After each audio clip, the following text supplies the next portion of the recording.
अगर तुमने पैसे नहीं दिए तो ये वीडियो तुम्हारे माँ बाप तक पहुंचा दूंगा। ये सिर्फ एक डायलॉग नहीं है, ये आज के जमाने का डिजिटल स्कैम है, डिजिटल डर है। हो सकता है कल इनके साथ था, आज तुम्हारे साथ हो। दोस्तों, आज हम जिस टॉपिक पे बात कर रहे हैं वो किसी सिंगल ऐप या किसी सिंगल वेबसाइट के बारे में नहीं है। ये एक साइलेंट डिजिटल वॉर है जहाँ पर एक छोटा चेहरा, आपकी आवाज, आपकी फोटो आपके खिलाफ यूज हो सकती है। चलो हम अब टॉपिक पे आते हैं और शुरू करते हैं हमारा टॉपिक, जिसका नाम है डिजिटल ब्लैकमेल। एक ऐसी दुनिया जहां तुम्हारा मोबाइल डाटा तुम्हारे खिलाफ ही सबूत बन सकता है। ये सिर्फ गर्ल्स का इशू नहीं है, ये सिर्फ सेलिब्रिटी का इशूज नहीं है, तो हर इंसान का है।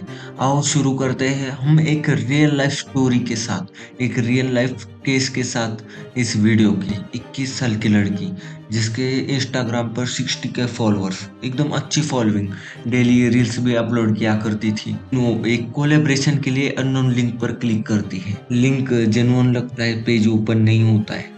वो सोचती है कुछ हुआ ही नहीं। 2 दिन बाद उसके एक फ्रेंड का मैसेज आता है, तुम्हें क्या भेज रही हो सबको। उसके एक क्लास ग्रुप में उसका एक nude deep fake video viral हो चुका है। तुमसे शॉक हो जाती है।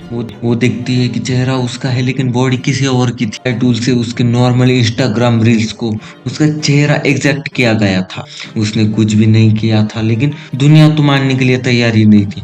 वो डिप्रेशन में चली गई, कॉलेज छोड़ दिया, केस अभी भी फाइट हो रहा है, मतलब चलते जा रहा है। और लेकिन मेंटल पीस उसका चला गया हमेशा के लिए। और एक स्टोरी सुना, दिल्ली में एक फैमिली थी, छोटी सी मिडिल क्लास, जिसमें एक फादर को कॉल आता है। उनकी बेटी रोती हुई आवाज में कहती है, पापा मुझे किसी ने उठा लिया है, प्लीज पैसे भेजो। वॉइस 100% रियल लग रही है। सिचुएशन ऐसी हो जाती है तो कोई भी डर जाता है। तो फादर ने क्या किया, पैनिक में तुरंत 1 लाख रुपए भेज दिए उस नंबर। बेटी जब स्कूल से आई सब कंफ्यूज हो गए, वो वॉइस फेक थी। एक सिंपल वॉइस नोट से एआई ने उसकी वॉइस का क्लोन बना लिया था। बस 15 सेकंड की वॉइस नोट ने उसके घर का दिन बर्बाद कर दिया। चलो और एक स्टोरी सुनाता हूँ। एक कॉलेज का लड़का था, इमोशनल टाइप का। ऑनलाइन एक लड़की से बात करता था, थोड़ा दोस्ती बढ़ती है, लड़की थोड़ा ट्रस्ट बना के उससे कुछ पर्सनल चैट्स और फोटोज मांगती है।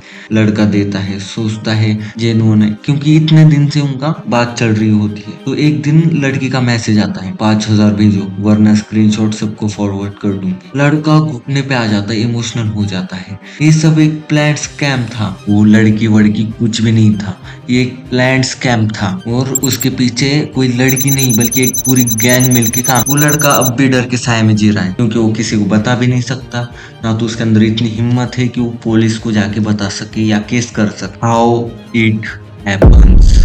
तुम सोच रहे होगे ये सब चीजें कैसे होती हैं। चलो एक सिंपल लैंग्वेज में समझाता हूँ। जब तुम कोई अननोन ऐप इंस्टॉल करते हो, वो तुमसे गैलरी, माइक, कैमरे का एक्सेस लेता है। कभी कभी कोई गेम भी तुम्हारे माइक्रोफोन को बैकग्राउंड में चला देता है और उसको ऑन करके रख देता है। तुम्हारा इंस्टा, फेसबुक, टेलीग्राम या सब कुछ सिंक होते जाता है। एक बार तुमने ओके दबाया, डाटा उनके पास चला जाता है। और अगर कोई हैकर चालाक हो, वो तुम्हें बिना बताए तुम्हारी स्क्रीन रिकॉर्डिंग ऑन कर सकता है, तुम्हारा कैमरा ऑन कर सकता है और तुमको देख सकता है। ब्राउजर में ट्रैकर होते हैं, तुम क्या देखते हो, क्या सोचते हो, सब ट्रैक होते जाता है। तुम्हारा डाटा बेचा जा रहा है डार्क वेब पर। अब आता है सबसे इम्पोर्टेंट सवाल, why people don't speak up. Digital blackmail के केसेस इतने कम रिपोर्ट क्यों होते हैं? चलो मैं कुछ रीजंस बताता हूँ। एक तो शर्म है, फिर लोग क्या कहेंगे, अगर पुलिस के पास गया तो वायरल हो जाएगा, फैमिली का नाम खराब हो जाएगा, लोगों में इज्जत चली जाएगी, लोग चुप हो जाते हैं और इसी साइलेंस का फायदा उठाते हैं ये क्रिमिनल्स। और पता है, मेजोरिटी विक्टिम्स लड़कियां नहीं लड़के भी हैं, सिर्फ उनका केस वायरल नहीं होता इसलिए लोगों को पता नहीं चलता। चलो अब आते हैं अगले सवाल की तरफ, how to protect yourself. ये अवेयरनेस का पार्ट है। जगना तो जरूरी है, क्योंकि आज नहीं समझे तो कल तुम्हारा भी नंबर हो सकता है। मैं मजाक नहीं कर रहा हूँ, असलियत में ये इतनी इम्पोर्टेंट चीज है जिसके बारे में खुल के बात करना जरूर, जागना तो जरूरी है। आज नहीं समझे तो अगला नंबर तुम्हारा हो सकता है। और ये मजाक के अंदर नहीं है, ये इतनी सीरियस है जो कि आज के जमाने में बताना बहुत जरूरी है। इसमें आंखें खोलना जरूरी है। इतना ज्यादा स्कैम खतरनाक होता है, समझ में भी नहीं आता लोगों को। चलो कुछ मैं आप अपना बचाव कर सकते हैं। ऐसे कुछ मैं प्रोटेक्टेड आपको टिप्स दूंगा प्रोटेक्शन के लिए। पहला, अननोन लिंक्स पे क्लिक कभी मत करना, चाहे वो दोस्त ने भेजा हो, चाहे वो किसी रिश्तेदार ने भेजा हो। दूसरी स्टेप है टू टू स्टेप ऑथेंटिकेशन हर ऐप में ऑन रखो। व्हाट्सएप, जीमेल, इंस्टा, किसी भी ऐप में जब जरूरत ना हो माइक और कैमरे का एक्सेस ऐप हटा दो। चौथी स्टेप है पब्लिक वाईफाई पे कभी भी पर्सनल ट्रांजैक्शन या मैसेज को मत भेजो। और पांचवी और आखिरी स्टेप, कभी किसी पर्सनल फोटोज या सीक्रेट शेयर मत करो। ट्रस्ट सिर्फ रियल दुनिया में करो, ना कि ऑनलाइन डिजिटल चीजों पे। क्लिक के वजह से तुम्हारी पूरी जिंदगी बर्बाद हो सकती है।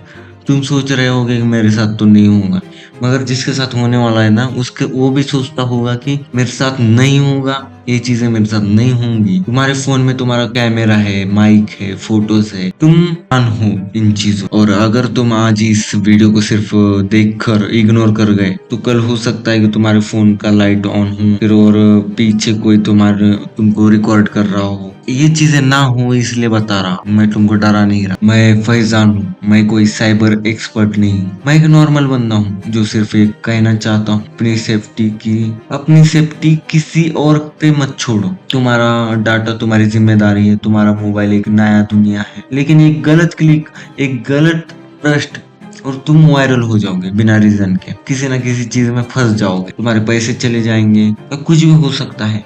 अगर तुम चाहते हो कि तुम्हारा भाई बहन या दोस्त इस सिस्टम का शिकार ना बने, तो इस वीडियो को सिर्फ लाइक मत करना, शेयर भी मत करना। तुम्हें पता नहीं चलेगा, लेकिन एक क्लिक किसी की जिंदगी बचा सकता है।